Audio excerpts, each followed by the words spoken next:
Hello everyone, welcome back to my channel. Before starting the video, please subscribe and keep watching for more details videos. Jasmine Paolini's tactical mastery crushes Coco Gauff in Rome Open Showdown.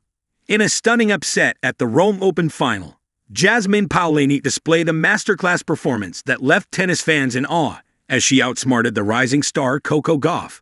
The 29-year-old Italian made history by becoming the first Italian female tennis player since 1985 to claim victory in Rome after defeating Gauff in a commanding 6-4, 6-2 win. Former U.S. Open champion Andy Roddick showered Paolini with accolades, praising her exceptional tactics and flawless execution on the court. Roddick highlighted Paolini's strategic brilliance in creating opportunities to target Gauff's weaknesses, ultimately leading to the American sensation committing a staggering 55 unforced errors. Paolini's calculated gameplay kept Gauff on the defensive throughout the match, preventing her from finding her rhythm and dominating the rallies. Roddick commended Paolini's ability to dictate play and capitalize on her opponent's vulnerabilities, showcasing a level of maturity and skill that belied her years on the tour. Gauff, who fell short in Rome after a tough battle, expressed a mix of emotions, describing her runner-up finish as bittersweet. Despite her recent setbacks in Rome and Madrid, where she also finished as a finalist, Gauff remains determined to build on her clay court successes and carry that momentum into the upcoming French Open. Looking ahead to Roland Garros, Gauff is focused on making a deep run in the tournament and aims to go one step further by clinching the coveted championship title. With her unwavering determination and fierce competitive spirit, Gauff is poised to continue making waves in the tennis world and cement her status as a future Grand Slam contender. Under the burnished twilight of the Foro Italico, where ancient stone statues loom like silent witnesses, a new chapter in Italian tennis folklore was written, not by a global star, but by a steely tactician named Jasmine Paolini. The 28-year-old Italian, long considered an underdog on the WTA Tour, delivered the performance of her life, stunning world no. 3 Coco Gauff in straight sets, 6-2, 6-3, to advance to the semifinals of the Rome Open. But this was no fluke, no lucky bounce, no Cinderella night. This was a tactical dissection, meticulously planned and flawlessly executed, the kind of tennis that makes fans gasp, coaches nod, and legends take notice. That was a masterclass, said former Grand Slam champion Chris Evert in commentary. She didn't just beat Gauff, she outthought her, outmaneuvered her, and outlasted her in every phase. Chapter 1. The Stage, Rome, Red Clay, and National Pride. For Paolini, Rome isn't just a tournament, it's sacred ground.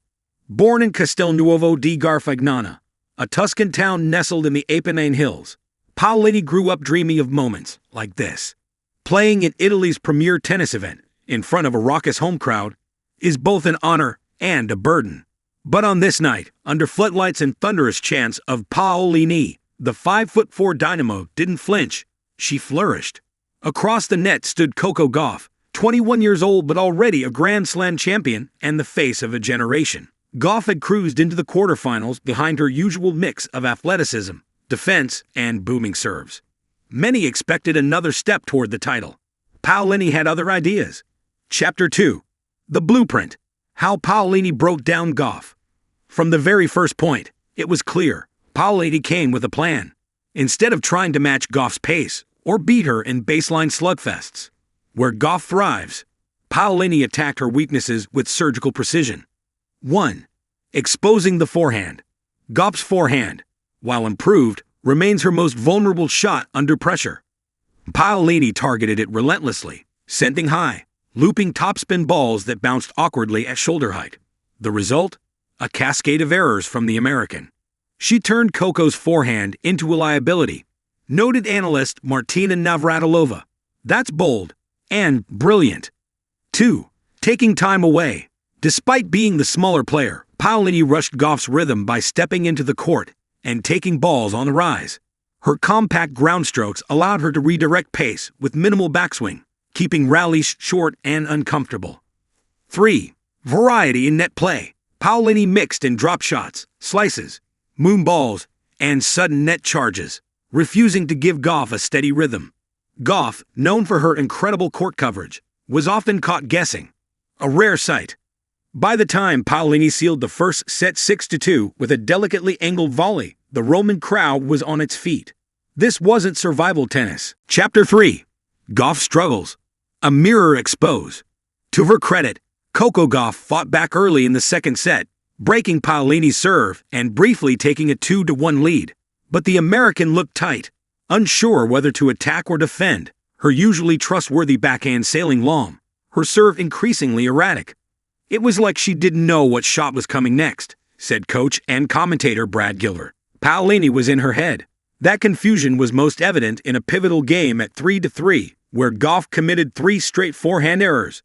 Paolini seized the break, then calmly held serve, punctuating each winner with a quiet fist pump, never overplaying the moment. 2 games later, Gauff hit a final forehand into the net. Game, set, match. Paolini. Chapter 4. The crowd, the moment, the roar. As the final point ended, Paolini dropped her racket and looked skyward, overcome with emotion. Tears welled in her eyes. For the first time, she had beaten a top 3 player, and she had done it in her home country, in the biggest stadium in Italy. The roar of the crowd was deafening. I can't describe this feeling, she told the audience in Italian, voice trembling. It's not just about winning. It's about proving that I belong.